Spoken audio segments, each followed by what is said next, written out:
It's Bedhead Chronicles Day 10. I've got a decent bedhead for you this morning, kind of out of the 1920s. And wishing you a happy Sunday. I post my Substack usually on a Sunday morning, unless life gets in the way. It generally doesn't. Overall, I've been able to stick with that cadence. And today I posted When Gratitude Gets Gritty, kind of on the heels of the Thanksgiving holiday. Talk about how sometimes positivity feels impossible, and there is a bridge that I have found when the distance between frustration and appreciation feels like a canyon that I cannot leap over. Then there comes this sort of bridge that I talk about in the post. If you're interested in reading the post, I will link it in the description. And I also do a voiceover over there on Substack, but I'm just gonna kind of jump in. I wanted to write primarily about the science of gratitude, how it rewires our brain, how it shifts us, the meaning that we make about a situation, how powerful it is, even based off of research. But I couldn't help but think about how sometimes gratitude feels really difficult when we are in a spin cycle or on the rumination freight train. And so that's more of what I address in this post.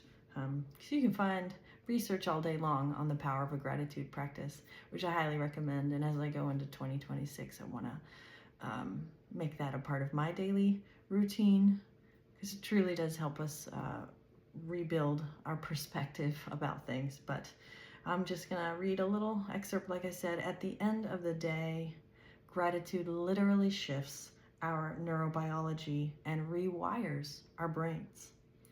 And it's one of the simplest tools to creating a better life. But if gratitude feels too big this week, if the leap from frustration to appreciation feels like a canyon, start with acceptance. Start with neutrality. Start with unconditional allowing of what is. If this week left you tired, overstimulated, or emotionally rubbed raw, if the holidays stir up more than they soothe, that doesn't mean gratitude is lost to you. It just means start where you are. And I know for me personally, this week was very relaxing. Even if I had spent it with family, it would have been relaxing. However, that is very applicable for me after a typical work week, overstimulated, tired, and emotionally raw. So starting where you are, acceptance, acceptance, acceptance gets you out of the spin. Neutrality helps you breathe again. I also like to call that equanimity, calm in the midst of a storm. Gratitude then becomes the easeful next step, not a forced performance, not bypassing, not gaslighting your psyche. Maybe that's the real celebration. Not the meal we gathered around necessarily, but the quiet return to ourselves afterward. And I have a few questions for you in my self-reflection section of my blog post. Where am I fighting reality instead of accepting what is? What meaning am I giving my reality? What tiny thing, even the smallest sliver, can I feel grateful for once I reach neutral? And in this post, I talk about how sometimes frustration is this powerful freight train that builds up with multiple cars, and we can't just derail it or change tracks. Sometimes it's about slowing it down, and the lever that we use to slow down the freight train is acceptance. And so the affirmation that I include at the end of this post is, I slow down the train today. I'm pulling the brake lever by meeting myself where I am. Gratitude comes when I'm ready, and that is enough. So, do hope you'll join me over here on Substack. I understand if you don't. I personally don't like downloading apps or subscribe pop-up boxes that ask for your email, the stuff that I'm usually an opt-out kind of a gal.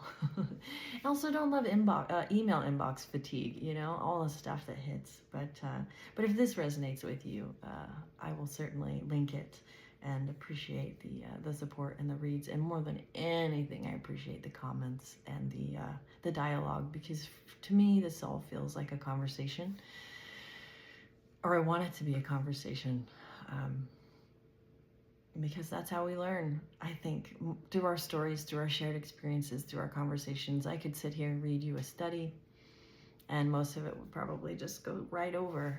But when we talk about a singular experience that we've had that you resonate with, or vice versa, there's something in our brain, in those mirror neurons, that really fire and helps us to relate and encode and process in a different way than if we're just reading fancy words on a page. So that's my theory anyway, and I appreciate you tuning in on Bedhead Day 10.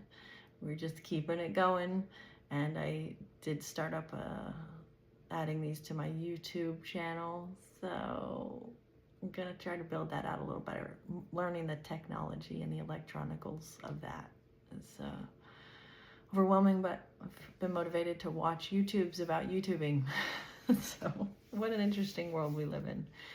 Really, it's all at our fingertips. I mean, what can we not do with all the technology that we have now? It's just a matter of sitting down and learning how to use it. Oh yeah, I tried to post this video to Instagram yesterday, and it gave me error after error, and I deleted the app and reinstalled the app, and it still didn't work. So these are not gonna go on Instagram, but yeah, that's just like how this works, you know, like learning the process, and patience, grasshopper. So happy Sunday. Hope your week gets off to a good start tomorrow.